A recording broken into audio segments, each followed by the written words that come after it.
आ, गिल्लू अपने झोले झोले में बैठकर झूलता रहता था और कभी कभी लेखिका को चौंकाने के लिए पर्दे पर छुपता, कभी उस हरितिमा या हरे पत्ते वाली उस लता में छुप कर रहता था और अचानक निकलकर लेखिका को कहीं से आते समय चौंका देता था या डरा देता था।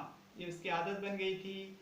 और जब वो लिखने बैठती तो उसका ध्यान आकर्षित करना चाहता था, लेकिन लेखिका लिखने में इतनी बिजी होती थी, व्यस्त होती थी कि उसकी ओर ध्यान नहीं देती थी। तब अपनी ओर ध्यान खींचने के लिए उनके पाँव पर आकर बैठता था।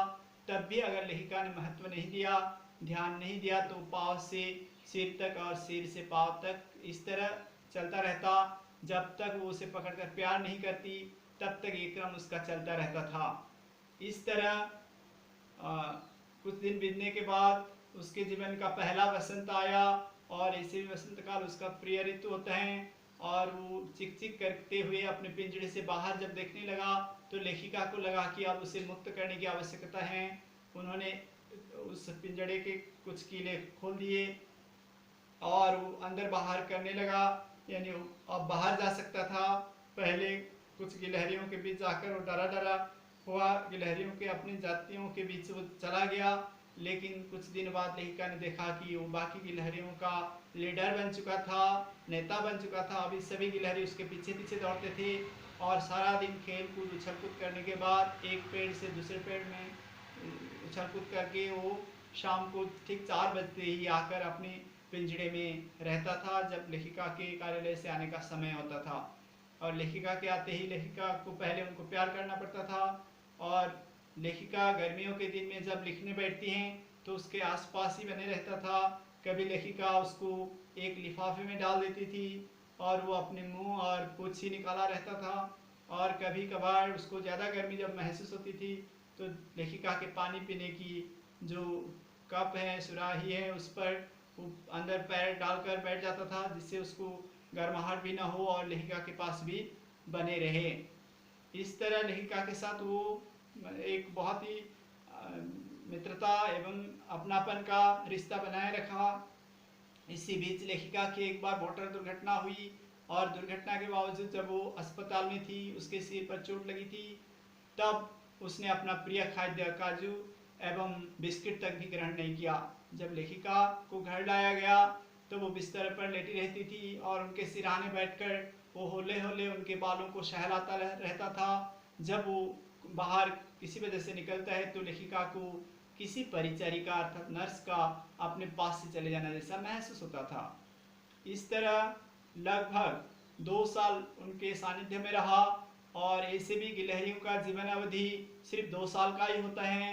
अब लेखिका को एक चिंता थी कि अब गिल्लू का जीवन का अंतिम समय अति शीघ्र ही आने वाला है, अतः वो कार्यालय जाने से पहले या कार्यालय से आने के बाद उसको अवश्य देखती थी या रात में भी उसका ख्याल रखती थी। तो कुछ दिनों से अगर लगभग 2 दिनों से उसने कुछ खाना पीना भी बंद कर दिया था, वो झूले से भी नीचे नहीं उतरा था। तो लेखिका उसको बार बार देखती थी, उसका ख्याल रखती थी। तो एक दिन प्रातःकाल होने से पहले ही लगभग 4-5 बजे वो अपने पिंजड़े से उतर कर आया प्रातःकाल के समय में, और लेखिका ने उसको अपनी उंगली से उठाने की चेष्टा की, लेकिन वो उसके उंगली पकड़कर गिर गया। लेखिका को याद है जब उसको 2 गगरी के बीच घायल अवस्था में एक नन्हा सा बच्चा के रूप में उसको मिला था तो उसी उंगली को पकड़कर वो ऊपर उठाया था, लेकिन आज उस उंगली को पकड़कर भी वो गिर गया। तब लेखिका को कुछ अशुभ संकेत मिला और उसने तुरंत उसको होले से उठाकर लाई। उसका शरीर बहुत ठंड था। उन्होंने तुरंत हीटर को जलाया और हीटर के जलने के बावजूद भी उसके शरीर में गर्माहट इतनी नहीं हुई और प्रातःकाल होते होते ही उसने अपना जीवन त्याग दिया।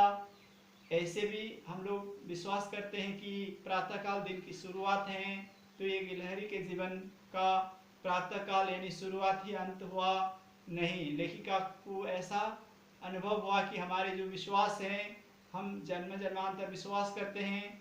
एक जब बूढ़ा व्यक्ति मौत होती है तो एक नन्हा सा बालक होकर कहीं जन्म लेता है, ऐसा हम विश्वास करते हैं।